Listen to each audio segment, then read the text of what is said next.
Diundang kemarin ke live streamnya Reza Arab. Betul. Terus habis itu bikin maraton konseling. Betul. Stigma orang yang bilang kayak jadi psikolog kan gampang, cuman dengerin cerita orang doang. Ya coba aja dengerin cerita orang satu hari, 8 orang gitu ya, atau bener. 1 hari. Tanyanya ke diri sendiri, explore diri sendiri, jangan ngelihat orang rame terus kayak ikutan Iya, terus ternyata pas masuk ke situ komunitasnya tidak menyenangkan terus kita cabut, berarti itu bukan passion. Iya, NPD. Iya, benar-benar. So tahu lu gue. Emang bener ya?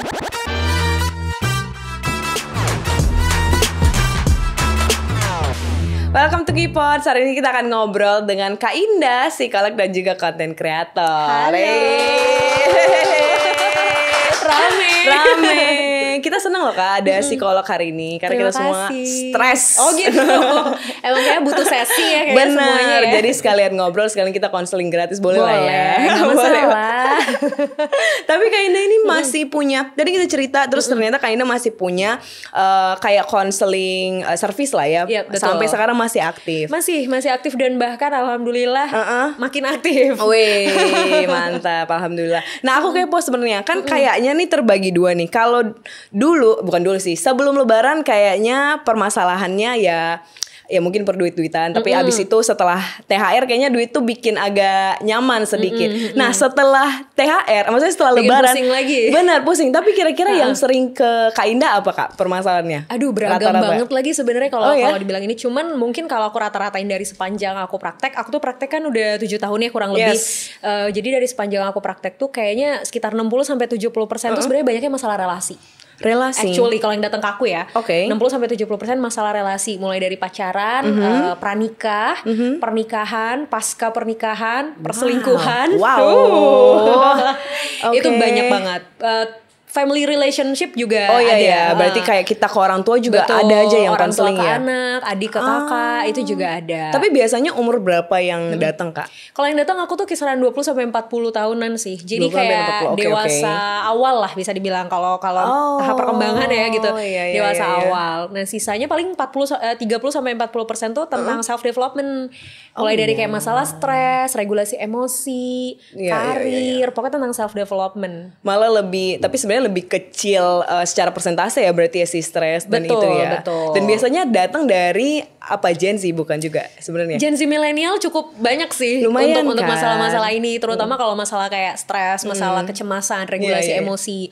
Somehow tuh gini, tadi kan aku bilang 60-70% tuh masalah relasi ya gitu. Tapi nanti itu tuh bakal relatable ke masalah stres, masalah kecemasan, atau misalnya karena konflik di dalam relasi akhirnya mereka jadi punya proses regulasi emosi yang nggak baik. Itu tuh somehow tuh relatable satu sama lain sebenarnya. Oh iya sih, makanya aku mikir kayaknya kan sekarang lagi banyak banget Gen Z yang datang ke psikolog ya, karena mungkin awarenessnya lebih tinggi ya Kak. Kalau dulu kan kayak, ngapain datang, emang lu kenapa banget sampai datang, tapi akhirnya sekarang jadi lebih banyak, secara persentase juga banyak ya. Betul.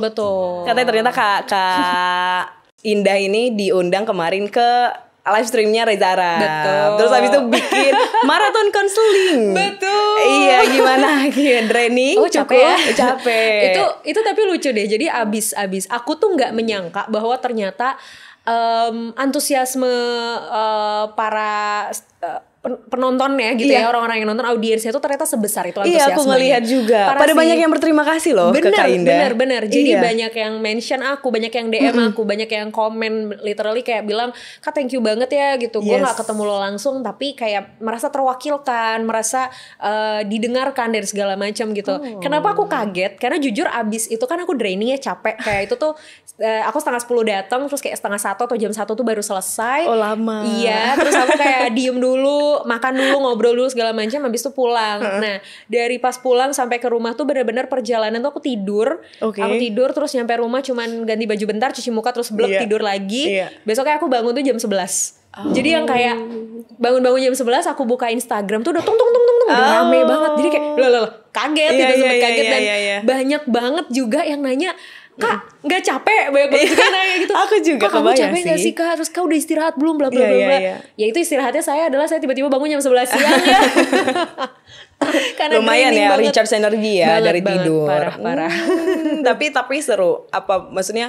Nah, tadi aku tanya juga ke Kak Indah, maksudnya apakah seorang psikolog itu datang emang punya pertanyaan pamungkas lah ya template bahasanya gitu ya. untuk ke orang-orang apa enggak sih sebenarnya? Sejujurnya itu tuh gini ya. Kalau aku pribadi melihat ke diri aku tuh itu proses yang akhirnya tuh kita learning by doing sih. Dulu waktu kita masih sekolah memang diajarkan nih ada beberapa guideline yang harus kita punya ketika kita melakukan sesi konseling.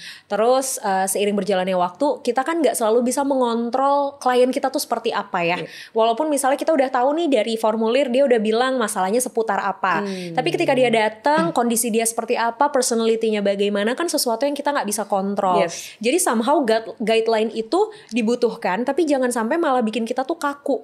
Dan akhirnya tuh jadi sesi konselingnya tuh kayak nggak berkembang atau nggak sesuai dengan apa yang dibutuhkan sama klien. Akhirnya justru aku belajar ketika datang nih kita tuh be genuine aja. Itu yang paling penting tuh kita be genuine, kayak ya udah lu datang, tugas utama kita adalah mendengarkan. Jadi kalaupun misalnya memang kita mau mengajukan pertanyaan, ya based on apa yang dia ceritakan, based on karakternya dia, posisi ataupun situasi saat itu dia seperti apa. Kita lihat nih dia masih tegang apa enggak ketemu sama kita, dia udah lebih rileks atau belum, atau kayak ada hal-hal yang kayaknya dia pendam dan belum berani dia ceritain. Nah itu kita harus peka banget gitu sama hal-hal kayak gitu. Jadi fokusnya tuh bukan cuma sekedar oh gue mau nanya apa nih ya, terus solusi akhirnya apa ya, bukan itu fokusnya. Tapi yang dia butuhin apa dan yang saya bisa lakukan saat ini apa. Fokusnya tuh ke situ sebenarnya. Iya ya, jadi personalize juga ya untuk maksudnya tergantung orang-orangnya juga ya. Betul. I see. Tapi menyenangkan lah ya untuk ngobrol sama. Aku tuh belajar gini dari sesi konseling tuh, aku ngerasa ya semakin banyak sesi konseling dan semakin banyak aku ketemu sama orang dengan berbagai macam permasalahan dan latar belakangnya, itu malah bikin aku ngerasa lebih chill ngejalanin hidup aku sendiri. Oh ya? Karena kayak aku melihat bahwa ternyata banyak banget orang yang punya masalah lebih berat dari yang aku kira. Jadi misalnya kayak aduh masalahku udah berat banget, tapi ternyata pas aku ketemu orang, wah gila masalah dia berat banget. Jadi kayak aku belajar dari pengalaman orang lain, itu satu. Terus kedua, ketika aku ngobrol sama klienku terus aku merasa no, masalahmu ini terjadi lebih besar karena kamu pikir masalah ini besar. Jadi sebenarnya masalahnya nggak sebesar itu, tapi karena dia berpikir masalahnya besar, dia mempersepsi masalah itu besar, jadi masalah ini jauh lebih besar dari yang dia kira. Di situ kan aku jadi memposisikan diri untuk lebih chill gitu ya, lebih udah tenang aja gitu, jangan membawa hidup seribet itu. Dengan kata lain, aku tuh kayak ngomong itu sama diri aku sendiri. Jadi kayak aku ngerasa makin kesini tuh menghadapi hidup tuh kayak lebih ya udah yuk jalanin aja, lebih chill aja. Karena ternyata yang bikin rumit tuh somehow kepala kita sendiri, perspektifnya tadi itu ya. Kita sendiri. Tapi malah bukan, maksudnya kan banyak orang yang cenderung kalau misalnya dengerin orang, kenapa orang nggak banyak, aku baru ngerti ya Kak, kayak kenapa orang nggak banyak suka dengerin orang lain, karena takut mereka absorb the negativity juga gitu kan. Betul. Nah misalnya orangnya cemas gitu, jadinya ikut cemas. Iya, gitu. benar. Bisa jadi kayak gitu. Tapi cuma Kakak nggak? Itulah kenapa pendidikan psikologi dibutuhkan ya gitu. Maksudnya selama pendidikan itu, ini nyambung sih sebenarnya, kayak kadang tuh banyak stigma orang yang bilang kayak jadi psikolog kan gampang, cuman dengerin cerita orang doang. Ya coba aja dengerin cerita orang satu hari 8 orang gitu ya, atau satu hari paling dikit 4 orang, per orangnya 1 jam. Kalau nggak capek tuh gimana rasanya gitu. Karena selama kita pendidikan tuh kita nggak cuma diajarin teorinya, nggak cuma belajar apa yang ada di buku, tapi kita belajar gimana melatih kepekaan, melatih empati, melatih regulasi emosi. Yang artinya kalau klien kita datang marah-marah ya jangan ikutan marah juga gitu. Gimana caranya ketika klien datang terus misalnya dia punya kecemasan yang tinggi, itu pasti nular ke kita, pasti itu kena ke kita.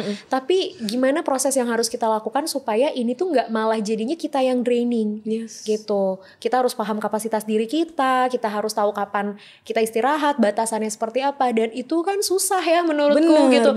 Takes time banget. Even though aku pun kadang sampai sekarang masih ngerasa kayak, masih kebawa nih sama emosinya klien, tiba-tiba nanti orang terdekat yang jadi samsaknya. Betul gitu. Kadang gitu ya. Itu tuh susah loh. Jadi kalau dibilang kayak psikolog tuh cuman dengerin cerita doang, nggak cuman ya, mohon maaf.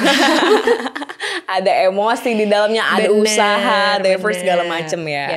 Nih Kak, kita kan tadi ngomongin tentang kecemasan nih. Sebenarnya kayaknya sih masalah yang banyak dihadapin juga. Makanya tadi aku bilang apa sih masalah yang setelah after Lebaran ini gitu kan. Karena kayaknya sih dari teman-temanku banyak yang lumayan cemas.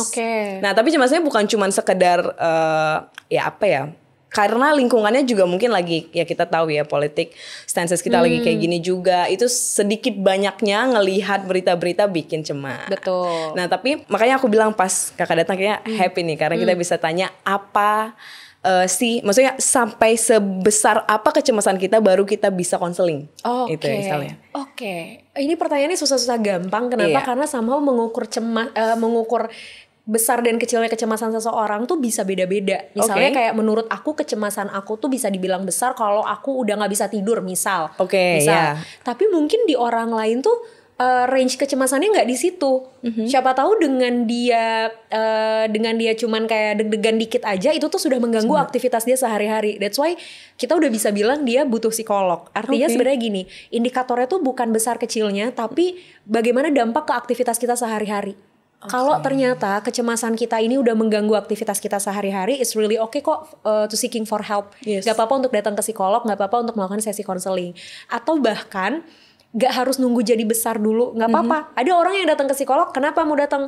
Pengen ngobrol aja sih kak, udah gak apa-apa ayo ngobrol gitu. Gak apa-apa ya sebenarnya ya. Gak apa-apa. Karena tuh kak stigmanya tuh kadang kayak lu dikit-dikit psikolog, dikit-dikit psikolog kayak lemah banget sih. Maksudnya kan Gen Z itu sangat erat ya kaitannya dengan kayak lemah lah secara dikit-dikit kena mental lah. Iya sedikit. Jadi kita kan kadang bingung, ini gue udah bisa gak sih sebenarnya ke psikolog gitu. Tapi itu ya berarti ya ukurannya tadi ukurannya ya. Sebenarnya itu bisa-bisa aja, walaupun mungkin aku disclaimer dulu, jangan sampai karena misalnya kayak kita ngerasa boleh nih kapanpun datang ke psikolog, akhirnya kita jadi mengabaikan orang-orang yang ada di sekitar kita. Contoh, ada loh sebenarnya teman kita yang bisa kita ajak cerita at that time. Ada loh sebenarnya orang terdekat yang mungkin kita bisa mintai pendapat. Jadi tuh lihatnya tuh dari circle terdekat dulu deh. Kalau misalnya dari circle terdekat ada orang yang kita rasa bisa ngasih solusi atau ngasih pandangan yang oke ke kita, bisa bikin kita merasa lebih tenang kalau cerita, ya itu dulu. Kalau ternyata udah mentok nggak ada, terus mau datang ke psikolog, boleh silakan. Itu dia ya tadi ya. Kalau memang nggak ada jawabannya, barulah akhirnya kita bisa ke psikolog. Ini sebenarnya aku ngumpulin beberapa apa tuh pertanyaan. Karena dari tadi kita banyak warga kan, tapi katanya nggak mau nanya langsung. Ini juga ini tau kak, maksudnya ada banyak orang yang rentan untuk nggak mau namanya disebut untuk nanya ke psikolog karena mungkin malu ya, karena mungkin awareness tadi. Kita coba cek dari mana ya. Ini deh kita. Kalau dilihat-lihat banyak banget ya. Karena kan kita bilang tadi kita stres. Aduh ya ampun. Ini kak. Ada satu pertanyaan katanya bagaimana membedakan orang yang NPD dengan narsis biasa. Ini lagi banyak juga nih. Ini banyak kayaknya sekarang di TikTok ya aku lihatnya apa-apa kalau misalnya orang foto atau misalnya ya misalnya self portrait, self video gitu. Iya NPD. Iya benar-benar. So tahu lu gue. Emang bener NPD kayak gitu. Ya jujur aku tuh kalau ngebahas NPD agak-agak ini ya, agak-agak gondok gitu karena maksudnya gini, overuse ya bahasanya ya. Betul, kok gampang banget orang diagnose orang lain NPD di saat kami aja para psikolog dan psikiater tuh butuh proses panjang untuk bisa mendiagnosa seseorang NPD. Artinya gini loh, kita yang sekolah aja, kita yang tahu teorinya aja, kita yang menempuh proses pendidikannya aja tuh gak bisa dengan gampang bilang kamu kayak NPD deh. Terus kayak kalian-kalian yang di TikTok dan di IG bilang orang-orang NPD dasarnya apa gitu. Jadi apa ya? Gini, mungkin aku satu hal yang aku mau bilang, narcissistic personality disorder atau NPD itu adalah permasalahan psikologis berat. Ya, bisa dibilang itu berat. Jadi kalau diomongin sejajarnya itu bisa sejajar sama bipolar, BPD, DID, banyak lagi di lainnya gitu ya, disorder lainnya. Itu tuh cukup berat permasalahannya. Artinya karena permasalahan ini berat, tidak mudah untuk kita melihat simptomnya secara langsung. Misal nih kalau kita bisa bilang orang, lu kayaknya masuk angin deh. Misal kita bisa bilang itu ke orang, mungkin kelihatan nih simptomnya dari dia badannya anget gitu kan, terus dia mulai flu, tenggorokannya mulai nggak enak. Kita bisa bilang dia masuk angin, tapi kita nggak bisa bilang orang lu kayaknya kanker deh ya kan. Sorry to say nih gitu, kita nggak bisa bilang orang kayak lu kayak kanker deh, karena simptomnya nggak selalu terlihat. Butuh pemeriksaan mendalam, butuh pemeriksaan ulang. Jadi aku mau bilang bahwa nggak semua hal yang kita lihat di sosial media, nggak semua hal yang kita lihat secara kasat mata yang begini ya, Iya, secara iya, langsung iya, kita lihat secara ini, langsung. terus kita bisa diagnose itu ke dalam permasalahan psikologis tuh nggak bisa. Oke. Gitu loh, itu satu. Nah terus kalau ditanya NPD itu apa, Iya, iya. panjang banget lagi penjelasannya gitu. Gini, aku tuh sejujurnya menghindari kalau aku bikin konten, kalau misalnya dilihat, aku tuh jarang loh bikin konten yang menjelaskan penyakit psikologis. Misal kayak dissociative identity disorder adalah lalalala. Enggak. Kenapa? Karena aku takut itu mengarahkan ke orang untuk jadinya self diagnose. Karena Iya, pasti kan iya. aku akan mengeluarkan ciri-ciri ya. Iya, benar, Nah, benar, jadi nanti benar. kalau ciri-ciri udah keluar, Kak kayak aku lagi Kak. Iya, Mulai deh benar, tuh benar, muncul benar. jangan-jangan aku di ID. Wah, jangan-jangan orang tuaku di ID. Wah, jangan-jangan mantanku gini nyanyi gitu kan. Iya, Makanya iya. aku tuh jarang sebenarnya. Jadi kalau ditanya narcissistic personality disorder itu adalah salah satu gangguan personality, gangguan kepribadian yang berkaitan dengan beberapa simptom tertentu, salah satunya tuh narsisistik. Nah, simptom Oke. narsistik ini apa? Simptom narsistik ini tuh ditandai dengan orang-orang yang somehow tuh merasa selalu benar dibandingkan orang lain, nggak mau nerima masukan, terus dia merasa dia punya power, dia merasa bahwa semua orang itu suka sama dia. Iya. Nah, ini kan aku ngeluarin kayak gini aja, ntar orang udah mulai kayak kayak Aku si lagi ini, itu gitu gue misalnya. lagi, Kayak temen dia gue lagi. nah gitu. Nih aku ngomong gini aja pasti udah mengarah ke situ kan. Bener. Nah tapi kita tuh kalau ngomongin masalah psikologis tuh spektrumnya banyak. Ibarat nih, misal kayak ada dua bola gitu ya, bola 1 sama bola 2. Iya. Nah, narcissistic personality itu bisa ada di irisan yang berbarengan. Misal gini, ada loh orang narcissistic yang let's say kan tadi aku bilang salah satunya itu adalah mereka merasa semua orang menyukai mereka. Nah, di psikologi ada lagi penyakit namanya histrionik. Oke. Apalagi tuh ya kan. Jadi Jadi narsisistik dan histrionik ini tuh kadang berada di dalam satu irisan yang sama. Itulah kenapa tadi aku bilang psikolog dan psikiater itu somehow tidak selalu mudah mendiagnosa secara langsung. Setuju. Dalam satu pertemuan. Kenapa? Karena kadang cirinya bipolar disorder dengan borderline personality disorder itu tuh ada irisannya. Jadi kadang kita juga harus kayak bentar, ini bipolar apa BPD ya? Itu tuh juga kita harus cermati secara langsung. Iya. Nah, apa bedanya narcissistic personality disorder atau NPD dengan narsisistik? Tadi kan pertanyaannya itu kan, Betul, dengan narsistik betul. doang. Narsistik itu kayak lapisannya gitu ya. Ini kalau aku analogiin, narsistik tuh kayak lapisannya, NPD tuh kayak bawangnya. Gitu. Jadi NPD itu si satu kesatuannya, artinya lapisannya ada banyak. Lapisannya itu salah satunya adalah narsistik. Lapisan lainnya ada yang tadi aku bilang ada histrioniknya, gitu loh. Ada power abuse-nya somehow, walaupun nggak semua. Gitu. Jadi ini rumit. Tapi kalau ngomongin bedanya narsistik dan NPD itu, tapi kalau kita mau tarik lagi ke literasi narsis ya, secara terminologi bahasa lah gitu kan. Yang kita tahu secara umum narsis tuh kan kayak orang yang ya udah pede aja dulu gitu, orang yang banggain diri dia sendiri dulu. Artinya kalau ngomongin konsep narsisnya doang, nggak semua orang yang narsis pasti NPD.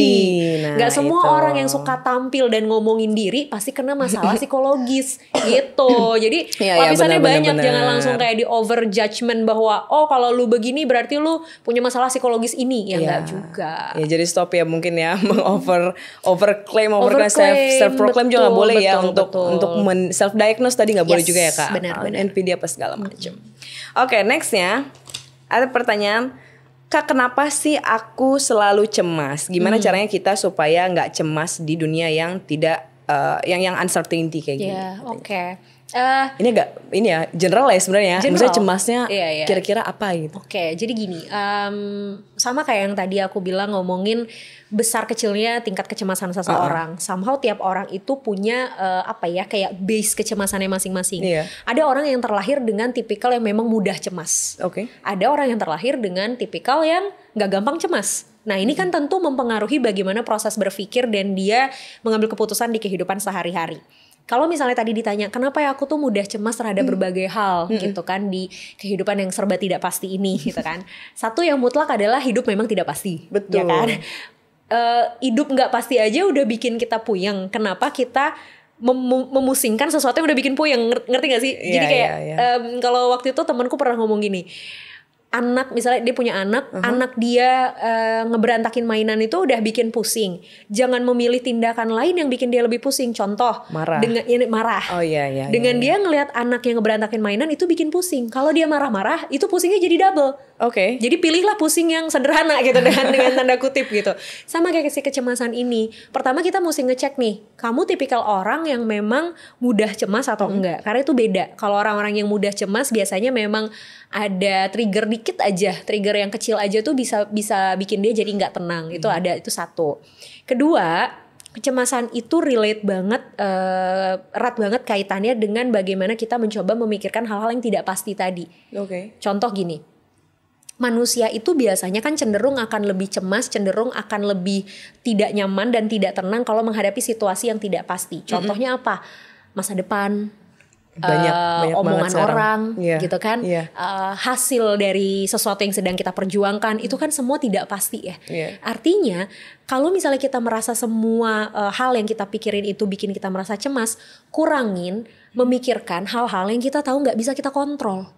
Atau hal-hal yang kita tahu nggak bisa kita temuin jawabannya. Masa depan, pendapat orang, tanggapan orang, hasil dari berbagai hal yang sedang kita lakukan, itu tuh semua hal-hal di luar kontrol diri. Kurang-kurangin tuh mempertanyakan hal itu. Duh nanti gimana ya? Duh omongan dia gimana ya? Duh nanti kedepannya hidupku seperti apa ya? Kita tanyain juga nggak bakal kita temuin jawabannya langsung kan. Jadi ya udah fokusnya sama sekarang nih yang ada di depan saya apa ya. Misal nih depan aku sekarang ada gelas, ada air gitu kan. Duh aus ya udah minum. Jangan kita pikirin kira-kira besok kalau kesini lagi disediain air putih lagi bukannya ya. Ya maksudnya jangan dulu mikirin itunya gitu loh. Yang ada di depan kita sekarang dulu aja itu yang kita lakuin. Tapi terlalu chill gak sih Kak kalau gitu? Maksudnya kan ketakutan kita sekarang di tengah apa ya? Kalau aku sih mikirnya kayaknya kan kita serba hustle ya. Apa-apa harus cepet, apa-apa harus kemana. Belum lagi maksudnya bahasa-bahasa yang kayak FOMO, ngelihat orang lain kayak gitu. Tapi maksudnya kita tuh kan gimana caranya supaya kita nggak cemas tapi at the same time kita tetap pikirin lah ke depannya mau apa nggak gitu. jadi abai juga gitu ya. nggak jadi abai bener. Itu gimana? Gini, itulah pentingnya kenapa kita tuh menetapkan yang namanya antisipasi. Aku tuh selalu kasih analogi paling gampang misalnya gini. Kita keluar rumah, misal kita mau keluar rumah, kita mau pergi ada janjian sama teman. Terus kita lihat langit di luar mendung. Nah kalau mendung biasanya yang kita takutin apa? Hujan kan. Oke, cemas dong kita. Aduh hujan lagi nih, aduh mendung. Duh ntar kalau aku kehujanan gimana? Kalau aku kebasahan gimana? Kalau jalanan macet gimana? Dengan berbagai skenario yang ada di kepala kita. Yang harus dilakuin di saat itu sebenarnya harusnya apa? Dengan kondisi gitu. Gimana caranya kita bisa tetap pergi keluar nemuin teman walaupun langit di luar lagi mendung. Apa yang kira-kira bisa dilakuin? Bawa payung, bawa jas hujan, siapin payung, siapin jas hujan, atau misalnya kayak naik Grabcar mungkin, naik Grabcar misalnya gitu. Antisipasinya. Nah, pada akhirnya payung ini bakal kepake atau enggak, jas hujan ini bakal kepake atau enggak, itu kan sesuatu yang di luar kontrol kita. Nanti aja. Pun misal kita udah bawa payung, ternyata hujannya lebih deras nih dari yang kita kira. Payung nggak mempan gitu, tetap basah. Nah, at that moment barulah kita pikirin solusi lainnya. Jadi kayak antisipasi ada, tapi tetap sediakan ruang untuk fleksibilitas kalau realita tidak berjalan sesuai ekspektasi. Itunya. Itu yang orang takut kali ya. Itu yang orang takutin. Dan kalau misalnya akhirnya tidak terjadi, maksudnya apa kata-kata yang mungkin yang harus kita pikirkan untuk bisa tetap jalan lah walaupun nggak sesuai gitu. Kita balik lagi ke analogi hujan ya. Let's say misalnya kita udah bawa payung, ternyata hujannya lebih deres dari perkiraan kita. Kita lagi jalan pakai payung, hujannya deres banget, payung kita nggak mempan nih untuk ngehalau si hujan. Kira-kira yang kita bisa lakukan di saat itu apa? Pesan atau meneduh mungkin, berteduh, atau kita pesan Grabcar misalnya gitu kan, kita bisa neduh. Nah itu, jadi ketika sesuatu berjalan tidak sesuai ekspektasi, percayalah kita sebagai manusia itu dirancang untuk punya kemampuan untuk problem solving kok. Exactly. Kayak waktu COVID deh, ya kan? Siapa di sini yang pernah mengira bahwa akan terjadi COVID di dunia, yang kita tuh nggak boleh bersentuhan secara fisik gitu kan, kemana-mana harus pakai masker, masuk minimarket aja kita harus pakai masker.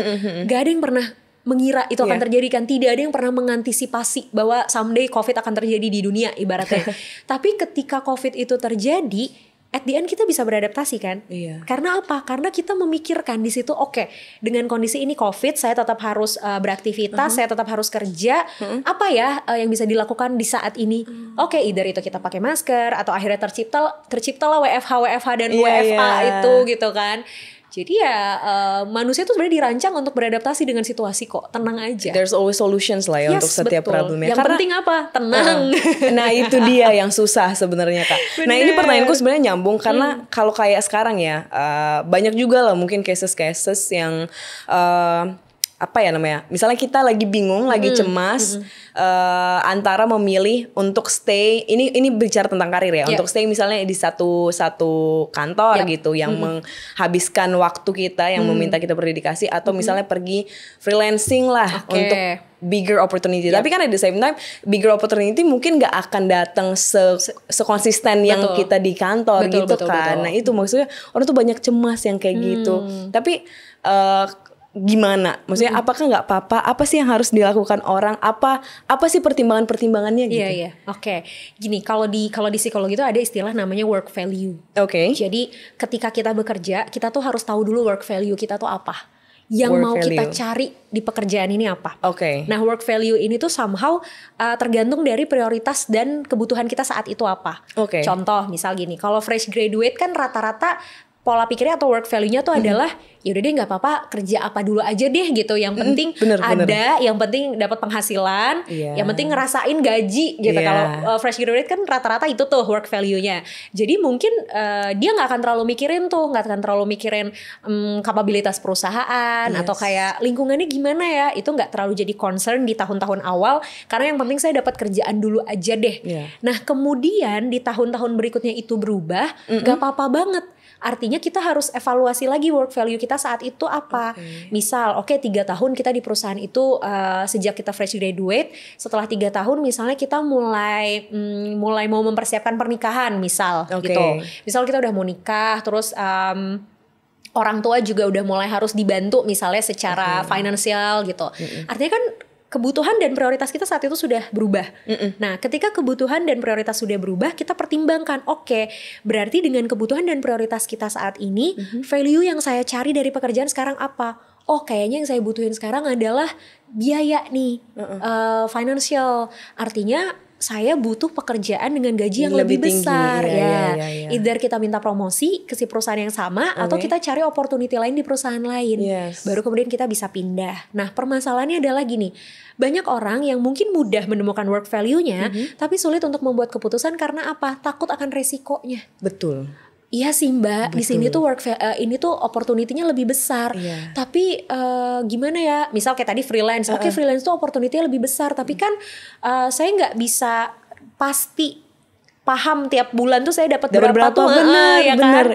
Gak selalu bisa dipastiin Mbak. Gimana kalau misalnya bulan ini terus bulan depan saya nggak bisa nyicil. Gak work at all bahkan. Gitu. Saya nggak bisa bayar cicilan saya nggak bisa nabung bla bla bla bla.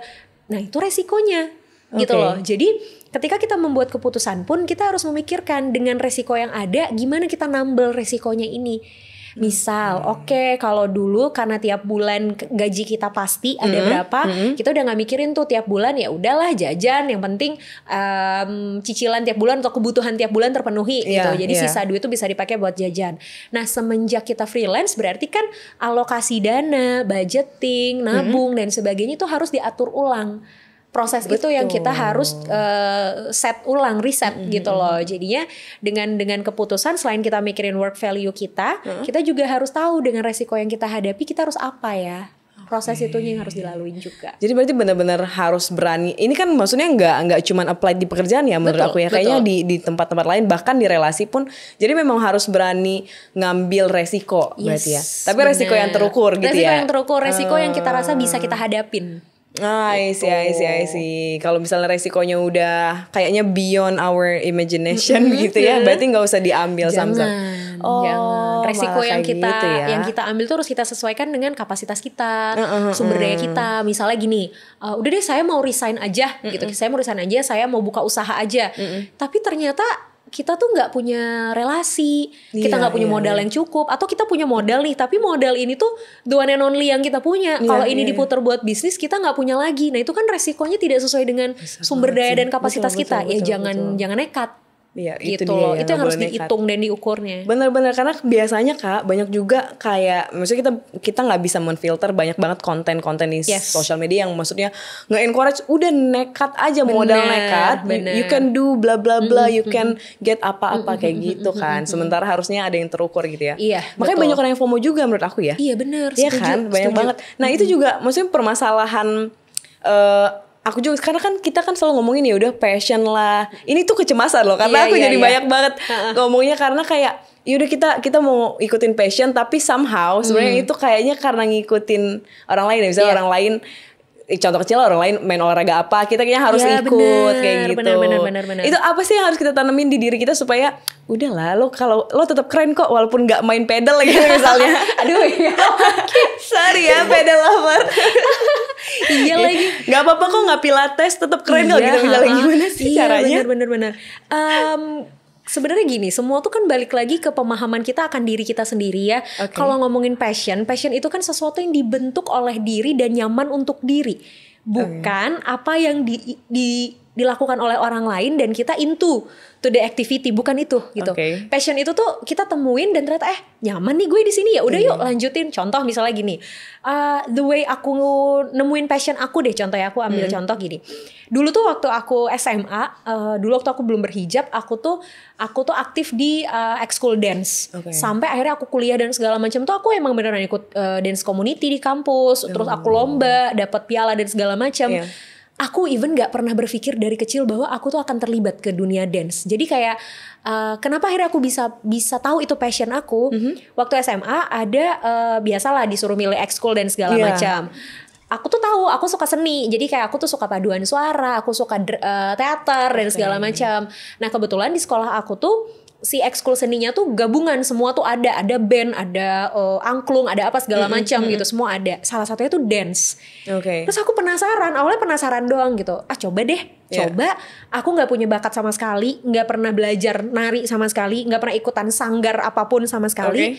Begitu masuk, kok aku enjoy, kok aku suka. Terus kok aku pengen lagi melakukan itu.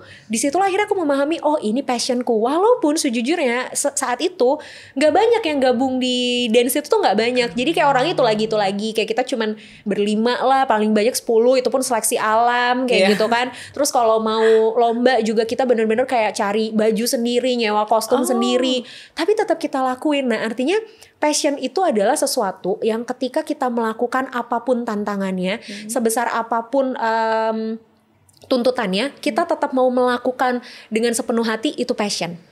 Gitu loh. Jadi kalau misalnya kita ikutan pedal gitu kan, baru kayak latihan 2 kali, latihan 3 kali terus aduh kok nggak happy ya, aduh kok capek ya, aduh kok temennya nggak asik ya gitu. Atau misalnya kayak kita ikutan pedal tergantung temen gitu kan, lo ikutan nggak, kalau lo nggak gue enggak deh, itu berarti bukan passion. Kenapa? Karena passion tuh adalah kita nggak perlu ditemenin siapapun, kita nggak perlu kayak diyakinin siapapun, as long as kita nyaman di situ, kita happy melakukan itu passion. That's passion. Gitu. Jadi tanyanya ke diri sendiri, explore diri sendiri, jangan ngelihat orang rame terus kayak ikutan terus ternyata pas masuk ke situ komunitasnya tidak menyenangkan terus kita cabut, berarti itu bukan passion. Iya benar-benar. Tapi mendapat clear vision tentang passions. Jadi kalau misalnya kita ikut-ikut berarti itu bukan passion kita ya. Boleh ikut-ikut tuh somehow itu jadi gerbangnya gitu. Tapi kalau ikut-ikutnya itu adalah ketika kita masuk ke ranah itu kemudian kitanya nggak nyaman, mungkin itu bukan passionnya kita. Sebenarnya sekarang tuh kayak fenomena orang ikut ini ikut itu, lihat yang ramenya apa, FOMO-nya tadi, untuk menjadi gerbang supaya kita at least explore dulu deh activity-nya, itu nggak apa-apa. Tapi jangan jadinya kayak merasa bahwa kok karena orang ngelakuin itu masa gue nggak ngelakuin itu sih. Terus akhirnya kita gitu maksain biasanya. Gitu kayak main gak jago-jago banget, belum bagus-bagus banget udah beli alat yang mahal banget misalnya. Nanti ya kalau misalnya memang ternyata suka dan emang happy melakukan itu ya nggak apa-apa gitu loh. Tapi jangan malah jadi hanya karena pengen terlihat kita bagian dari society, bagian dari komunitas untuk diakui oleh masyarakat, kita malah jadinya mengesampingkan apa yang bikin kita nyaman. Gitu loh. That's right. Betul. Next question dari warga ya Kak. Apa Kak? Banyak nih warga ya. Banyak bener. Oh, ini dia bilang gimana caranya terbebas dari pikiran kebencian? Kenapa sih sulit memaafkan perkataan seseorang? Waduh, lagi tersakiti. Waduh. Pikiran siapa nih? Terus langsung lihat semua siapa nih? Bukan. Oke, gimana cara membebaskan dari pikiran kebencian, terus sulit untuk memaafkan dan sebagainya gini. Kadang tuh yang bikin kita sulit memaafkan tuh sebenarnya karena ekspektasi kita sendiri loh. Karena kita berekspektasi orang ini mendapatkan hal yang kita ekspektasikan. Contoh, gimana ya Kak gitu kayak dia yang salah tapi kok hidupnya kayaknya happy-happy aja. Dia yang udah nyakitin aku tapi aku di sini menderita, aku di sini masih kepikiran kok dia kayaknya aku lihat di sosmed seneng-seneng aja. Ya aku selalu balikin lagi tuh pertanyaannya. Ya kenapa kamu memilih menjadi menderita? Di saat orang yang kamu bilang salah aja, hidupnya santai-santai aja, happy-happy aja. Jadi somehow tuh kenapa kita sulit untuk memaafkan orang lain? Karena ekspektasi kita sendiri bahwa dia harus melakukan sesuatu yang kita harapkan dulu baru kita bisa maafkan dia. Nah masalahnya adalah gini, memaafkan itu tuh bukan artinya dia harus dapetin sesuatu dulu sesuai dengan yang kita dapetin. Misalnya sakitnya kita segini berarti dia juga harus ngerasain yang sama. Enggak gitu. Memaafkan tuh adalah proses menerima. Nerimanya dulu aja. Nerima apa? Nerima kalau nih orang emang nyebelin gitu loh. Nerima kalau perkataan dia memang pernah menyakiti. Nerima bahwa saya tuh memang pernah terluka karena apa yang dia omongin. Jadi prosesnya dari menerima dulu. Kalau pelan-pelan kita sudah menerima, mau apapun yang dia lakukan kita nggak akan peduli. Mau apapun yang dia lakukan, mau dia happy kek, mau dia kemana-mana kayak liburan ke luar negeri sebulan sekali kek, ya udah gitu loh. Karena kita udah nerima bahwa ya dia memang begitu. Jadi ya fokusnya adalah ke diri kita, bukan fokus ke dia. Kayak misalnya aku selalu bilang ini, contoh ya ada orang yang dia habis sakit hati sama si A lah, let's say gitu kan. Dia udah gak follow-followan nih di sosmed sama si A. Tapi dia sengaja bikin second account atau bikin fake account untuk banyak gitu. Untuk stalkingin si orang ini gitu. Terus tiap hari dia lihat tuh kegiatannya si orang ini ngapain, si orang ini bla bla bla gitu. Sampai ini ada temanku yang sampai bilang gini, rasanya gue pengen kasih tahu deh ini sama temennya, sama orang tuanya kelakuan dia tuh sebenarnya kayak apa. Ada temanku yang bilang kayak gitu. Terus aku balikin ke dia, lo tau gak sih yang lo lakuin itu gak bikin dia kena ganjaran. Yang lo lakuin malah ngerugiin diri lo semakin besar. Karena lo nanemin kebencian, lo nanemin hal yang negatif di diri lo, akhirnya fokus hidup lo adalah untuk dia, bukan untuk diri lo sendiri.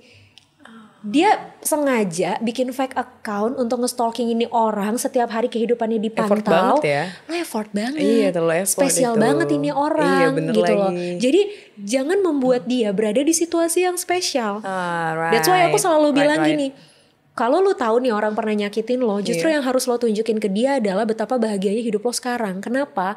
Karena keberadaan dia, perkataan dia, perilaku dia kemarin gak ada sepeser pun mempengaruhi kebahagiaan hidup lo. Jadi kalau lu sakit hati sama orang karena orang ini nyakitin lo, tunjukin kualitas diri lo yang lebih bagus. Supaya lu mah kecil buat gue, kelakuan lo kemarin gak bikin gue jatuh gitu loh. Harusnya itu yang dilakuin. Jangan malah jadi kayak pasang status galau, terus kayak deactive account, terus kayak tiba-tiba profile picture jadi hitam. Jangan malah kayak gitu. Itu mah orang yang nyakitin malah makin kayak I told ya gitu kena loh. deh gitu ya. Gitu. Tapi berarti pertama stage-nya adalah memang harus menerima ya. Menerima kalau memang gak semua orang sesuai dengan ekspektasi kita. Walaupun udah dikasarin gitu, kita bisa nerima dulu Kak. Ya, tetap bisa. Walaupun mungkin proses ya, bukan yang kayak dikasarin besoknya kita gitu ya. Mungkin gak semua orang bisa kayak gitu. Bener kan, ya kadang kan? Biasanya kan kayak kok lu ngomongnya kasar ke gua kan gua gak kenapa-kenapa gitu kan. Betul. Menerima dan memahami bahwa ya it is what it is, itu yang membantu sebenarnya. And that the hardest part sebenarnya. Yes. Kadangnya. Betul. Ya kan gitu. Benar-benar. Tapi menerima berarti harus kita lakukan. Nextnya. Kenapa terkadang lebih takut sama keberhasilan daripada kegagalan? Cara ngelawannya gimana? Oh ya? Wah, menarik nih. Oh ada. Menarik nih, ada orang takut yang begini sama, ya. Oh iya, takut sama ini sebenarnya perlu ditanya lebih lanjut sih gitu. Kenapa keberhasilan ini menjadi hal yang menakutkan? Karena kebanyakan orang tuh justru ya takut gagal gitu. Saking takutnya gagal jadi nggak mau coba sama sekali. Iya, itu gitu. banyak. Nggak tahu ya kalau misalnya kasusnya kayak gini, ini aku nggak bisa menjawab secara spesifik karena ya tadi yang aku bilang ini harus digali lebih dalam nih pertanyaannya. Tapi kalau ada orang yang takut berhasil, penyebabnya bisa banyak banget. Pertama, mungkin karena saking nggak pernahnya dia berhasil atau saking jarangnya dia mendapat keberhasilan dalam hidupnya dia, jadi dia merasa keberhasilan itu sesuatu yang asing buat dia. Itu satu. Atau dua, dia nggak pernah dapat apresiasi dan encourage apapun untuk berhasil dari orang-orang. Jadi kayak nggak pernah dibilang kayak, aduh ayo dong lo pasti bisa kok. Dia nggak pernah digituin. Jadi dia selalu bilang kayak, lo mah sepele, nggak akan bisa lo yang kayak gitu. Keseringan digituin, jadi dia ngerasa kalaupun gue gagal, takutnya orang nggak bakal percaya nih sama apa yang gue lakuin gitu. Itu yang kedua. Nah yang ketiga faktornya, kita harus tahu dulu standar keberhasilan dia seberapa banyak, seberapa tinggi gitu. Khawatirnya standar keberhasilan dia ini tinggi banget. Jadi saking tingginya standar keberhasilan dia, segitu takutnya juga dia untuk men-challenge diri dia untuk bisa sampai ke si standar yang dia mau ini.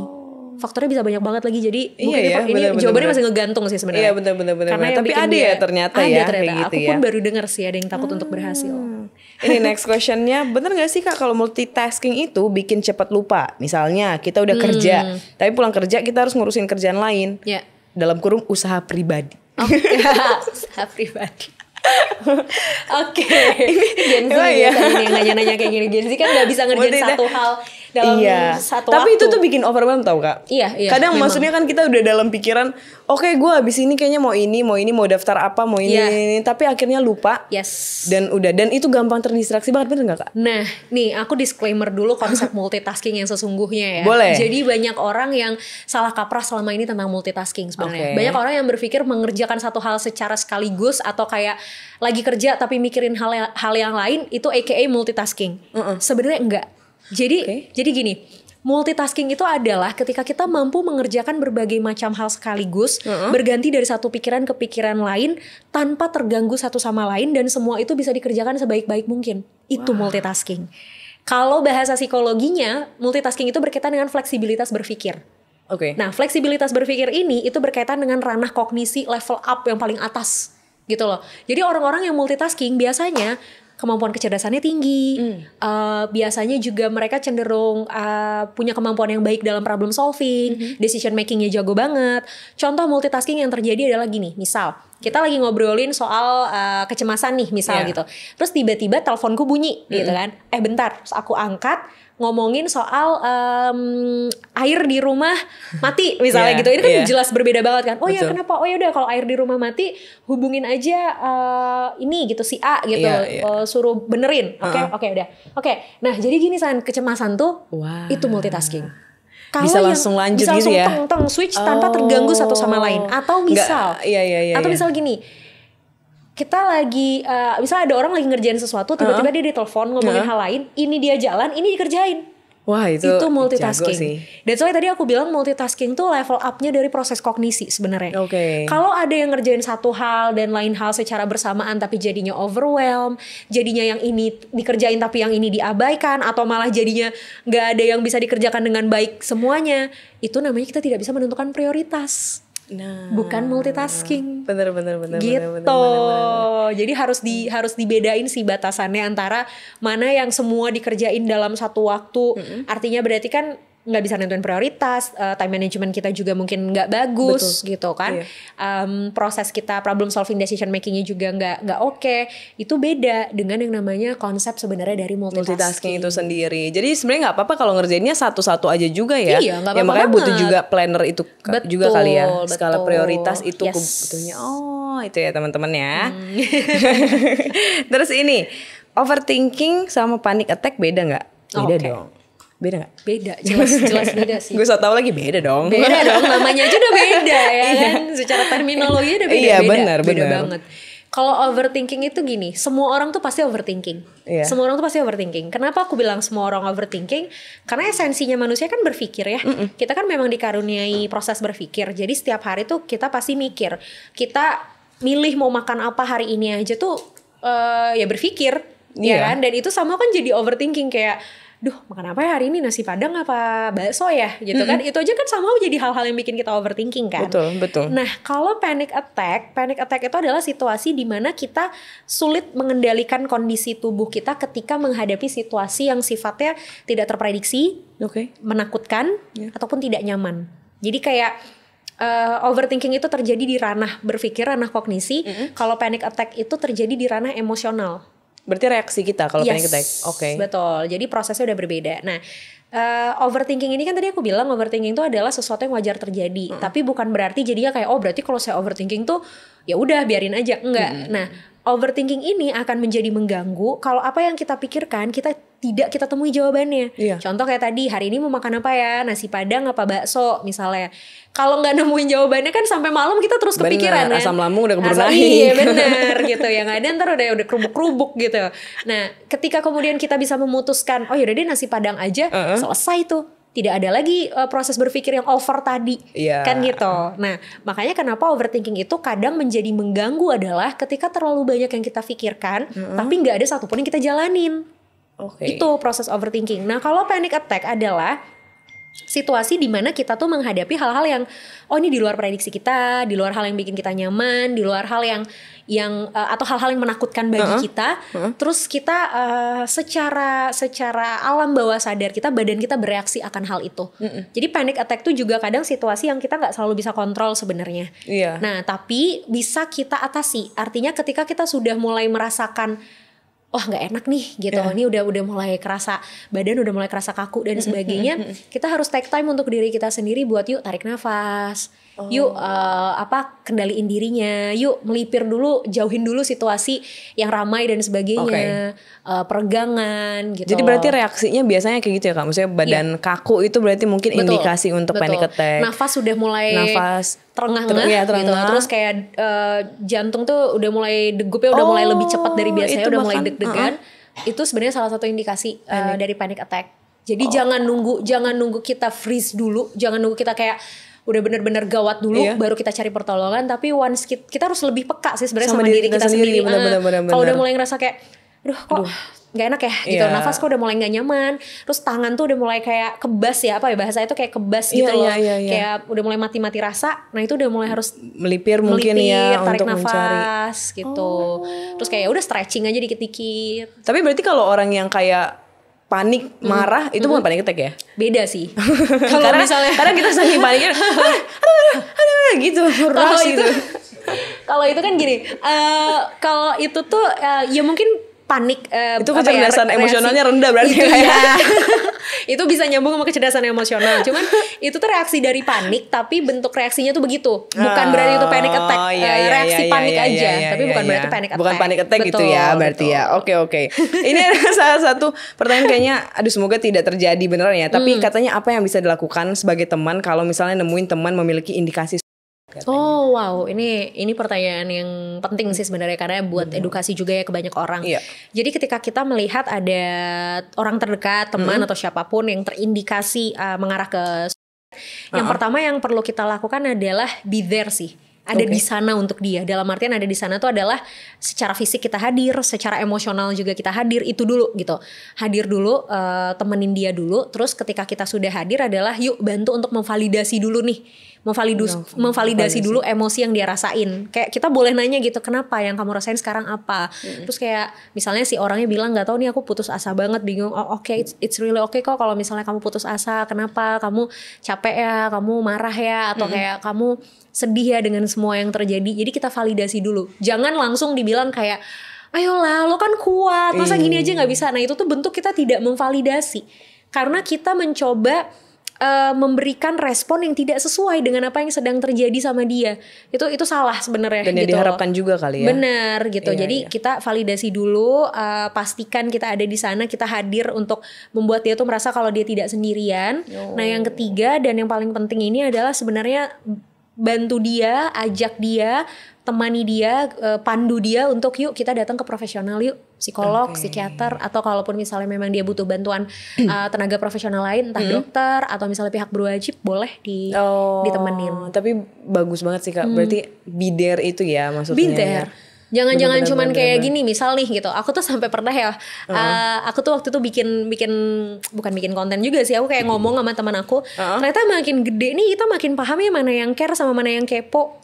Aku bilang kayak gitu, karena kelihatan gitu orang yang kayak cuman sekedar misalnya nanya nih, kenapa sih gitu. Dia tuh lebih fokus sama cerita behind the story-nya daripada lo-nya kenapa Iya, gitu. tapi bener. Itu kayak are you okay gitu, atau lo sekarang gimana kondisinya, atau kayak lo butuh apa dari gue.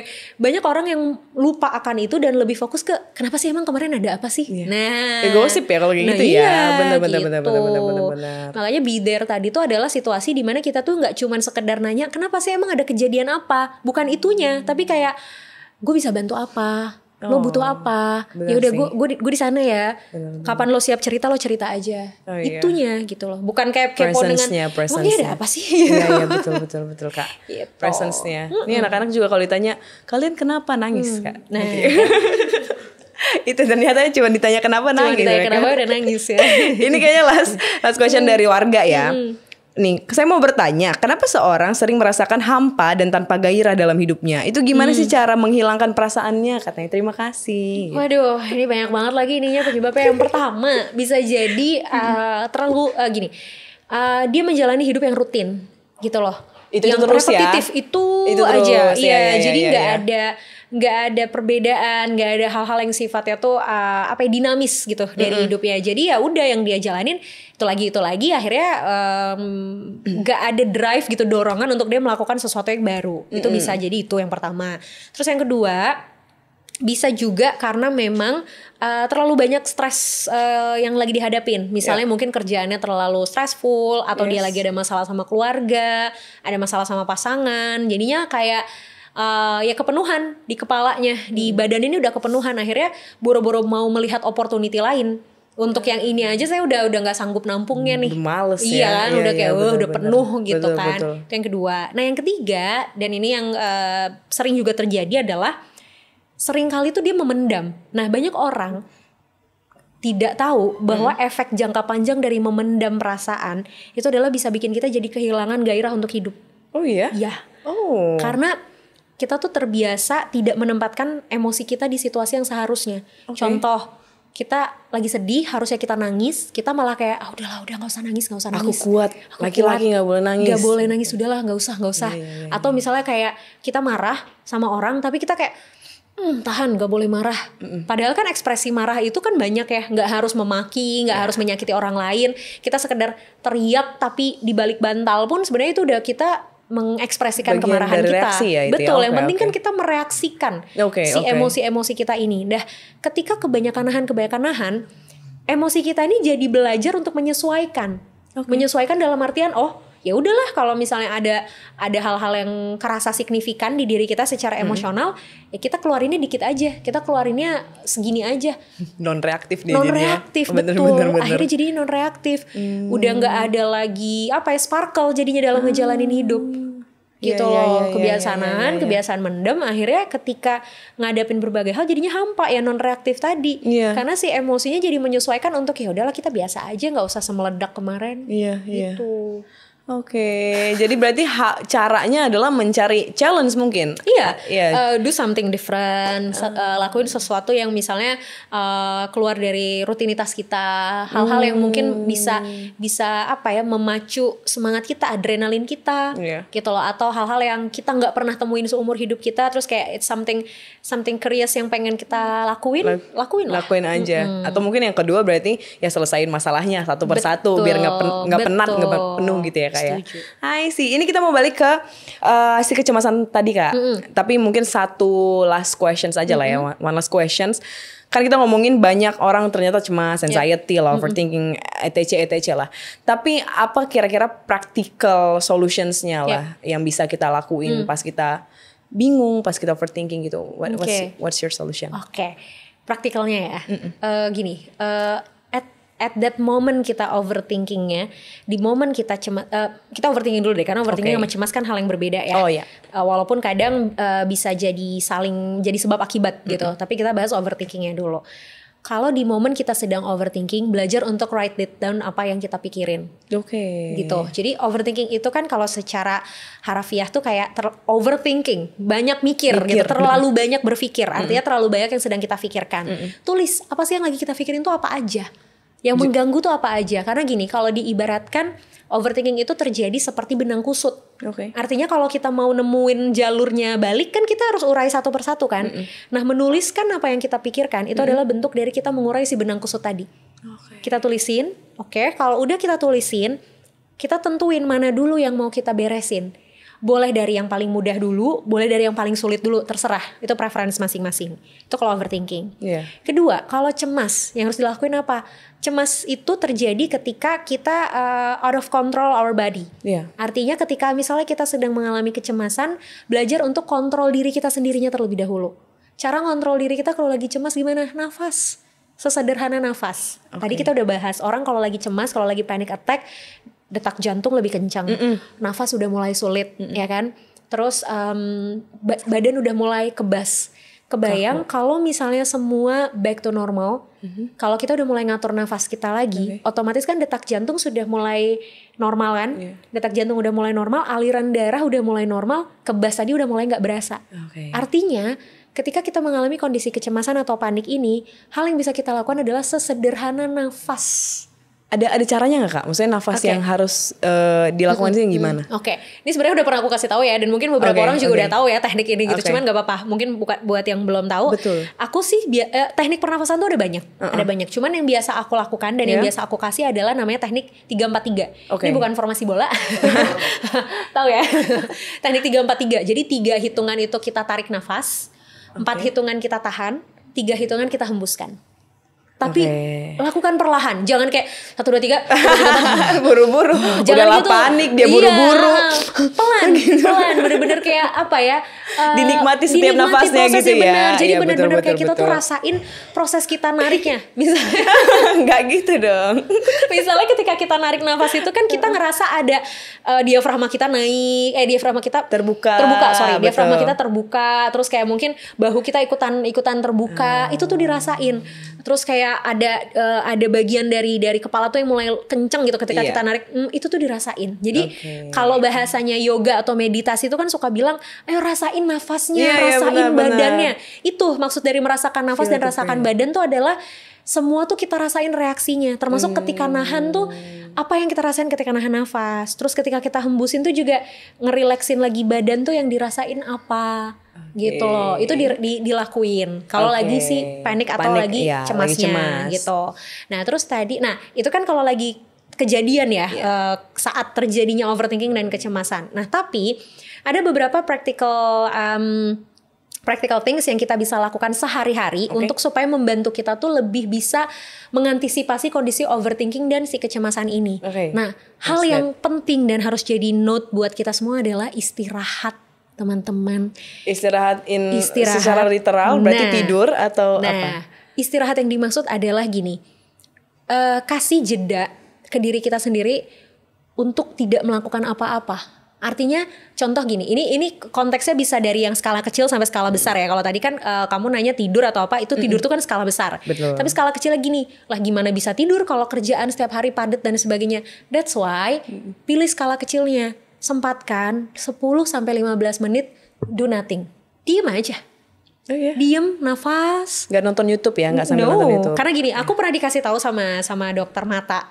Dia tuh jadi salah. Kenapa banyak orang zaman sekarang tuh matanya tuh pasti bermasalah gitu ya, either pakai kacamata atau soft lens dan sebagainya. Termasuk aku gitu ya. Ya aku pun gitu kan. Karena tuh katanya gini, kita tuh kalau kebanyakan lihat layar, mau itu laptop, mau itu handphone atau another gadget, kalau kebanyakan lihat layar, siklusnya tuh 20 menit 20 detik. Maksudnya gini, per 20 menit kita lihat layar, per 20 detik kita lihat hal lain selain layar. Ya aku pernah dengar kalau nggak yang lihat ijo-ijo jadi ijo-ijo. Makanya kenapa kalau di ranah environmental psychology, kita tuh disarankan di sebelah equipment kerjanya kita, itu tuh kita taruh tanaman. Iya. Itu kalau di environmental psychology itu disarankan. Kenapa? Karena misalnya kita lagi lihat layar pun, kita kan gak usah ribet nyari mana ya. Iya benar nih hijau-hijau nggak bisa. Gak usah nyari-nyari gitu kan. Ada di samping langsung ya. Jadi kita bisa cuma geser sedikit pandangan kita untuk lihat itu 20 detik tuh cukup. Gitu. Ini juga di sini karena itu Kak. Karena itu ya. Gitu. Jadi terus misalnya kayak kalau kita punya teras yang cukup luas gitu kan, udah tanemin. Jadi misal nih kita meeting gitu ya, meeting jangka waktu lama, terus kayak lelah, udah berdiri bentar ke depan, teras bentar, hirup udara, lihat tanaman hijau-hijau itu cukup. Kan nggak butuh waktu lama ya. Yang pertama itu kalau skala kecil. Nah, skala yang menengah lah dalam tanda kutip, skala menengah adalah gini. Ketika misalnya kan kalau jam kerja tuh pasti ada istirahat ya, ada break, ada pulang kerja dan segala macam. Kalau lagi break itu, coba jangan langsung dimanfaatkan untuk ngambil handphone.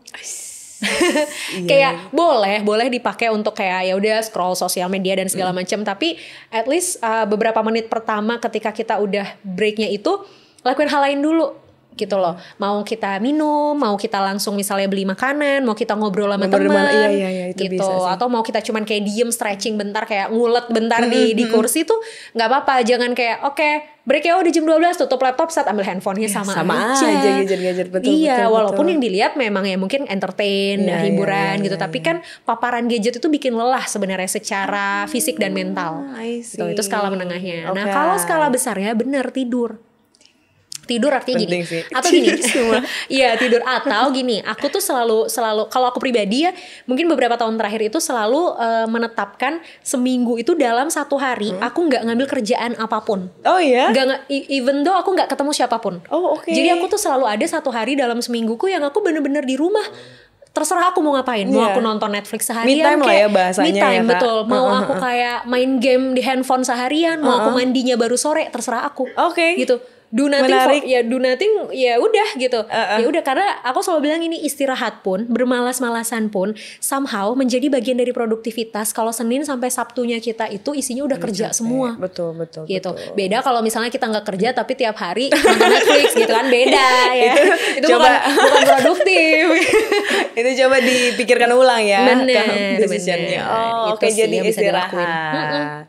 Oke. Berarti istirahat. Tadi juga bisa journaling mungkin ya, journaling nulis bisa, apa, olahraga bisa. Nulisnya itu bener-bener nulis. Aku penasaran sih Kak, maksudnya kan banyak yang bilang nulis, berarti bener-bener aku tulis ya. Aku lagi memikirkan ini, mau ini, apa ini, itu gitu. Itu kan kalau misalnya lagi overthinking ya. Tapi kalau konsepnya journaling, sebenarnya journaling itu tidak harus dilakukan setiap hari.